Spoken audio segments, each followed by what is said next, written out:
जय हिंद एवरीवन। आप सभी से एक बार फिर मिलकर बहुत ही अच्छा लगा। पिछले लेक्चर में हम लोगों ने देखा था कि सेट ऑफ इंटीजर्स जो है वो operation of addition and multiplication of integers के साथ एक infinite commutative ring with unity बनाता है। इसी तरह से set of real numbers, set of rational numbers and set of complex numbers की बात करें तो वो भी एक infinite commutative ring with unity form करते हैं with operation of addition and multiplication. आज के लेक्चर में हम लोग बात करेंगे सेट ऑफ पॉजिटिव इंटीजर्स के बारे में, जिसे 2z से डिनोट करते हैं और जो इंक्लूड करता है 0, positive even integers 2, 4, 6 and so on, and also negative even integers -2, -4, -6 and so on.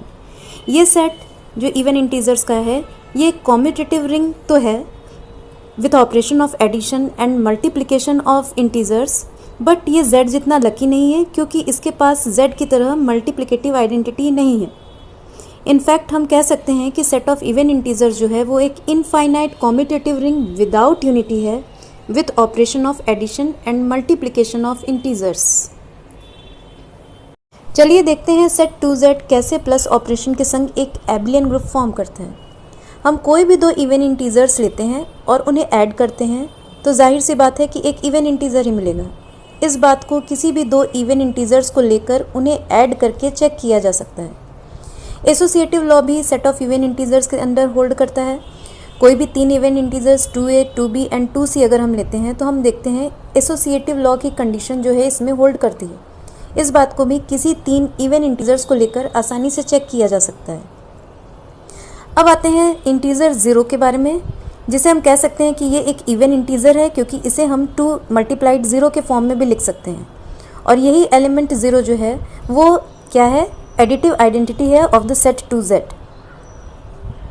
अगर हम कोई इवन इंटीजर 2a लेते हैं तो -2a कहाँ होगा, वो भी तो 2z के अंदर ही होगा। और ये 2a एंड -2a जो हैं ये दोनों एक दूसरे के एडिटिव इन्वर्स होंगे क्योंकि इन्हें ऐड करने पे हमें आइडेंटिटी ऑफ 2z यानी 0 मिलता है। जैसे कि 10 एंड -10 एक दूसरे के एडिटिव इन्वर्सेस हैं। अगर हम कोई दो even integers 2a and 2b लेते हैं तो हम उन्हें किसी भी ऑर्डर में ऐड करें, चाहे 2a + 2b की वैल्यू निकालें या 2b + 2a की वैल्यू, दोनों तरह से सेम रिजल्ट आता है। इस बात को किसी भी दो इवन इंटीजर्स को लेकर आसानी से जांचा जा सकता है।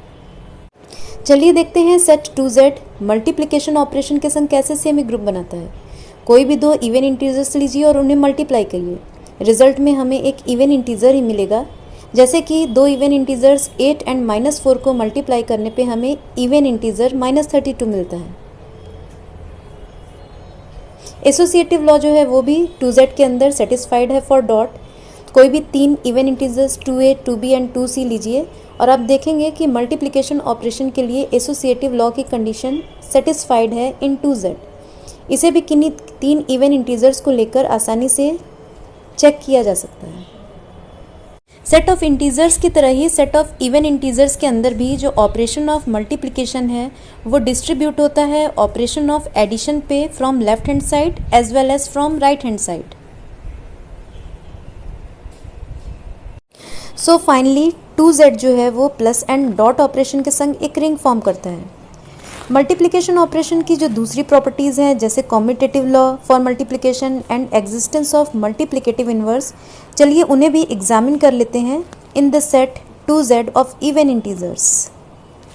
सेट ऑफ इवन इंटीजर्स यानी 2z के अंदर जो ऑपरेशन ऑफ मल्टीप्लिकेशन है वो कॉम्यूटेटिव लॉ को भी सेटिस्फाई करता है। हम कोई भी दो इवन इंटीजर्स लें, मान लीजिए हम लोगों ने दो इवन इंटीजर्स -6 एंड -8 लिए। अब चाहे हम -6 इंटू -8 की वैल्यू कैलकुलेट करें या -8 मल्टीप्लाइड विथ -6 की वैल्यू, दोनों तरह से रिजल्ट 48 ही मिलने वाला है। हम सभी जानते हैं कि सेट ऑफ इंटीजर्स z के पास मल्टीप्लिकेटिव आइडेंटिटी 1 है, बट हमारा set of even integers 2z इतना लकी नहीं है क्योंकि वो 1 को नहीं कंटेन करता और इसलिए इस बेचारे को मल्टीप्लिकेटिव आइडेंटिटी 1 के बिना ही गुजारा करना पड़ता है। So sad. ओह नो, हमारा सेट 2z बहुत खुश नज़र नहीं आ रहा। हालांकि वो एक इनफाइनाइट कॉम्यूटेटिव रिंग है, बट उसके पास मल्टीप्लिकेटिव आइडेंटिटी यानी यूनिटी एलिमेंट नहीं है, इसलिए वो थोड़ा उदास है। So set of even integers 2z जो है वो एक infinite commutative ring without unity है with respect to operation of addition and multiplication.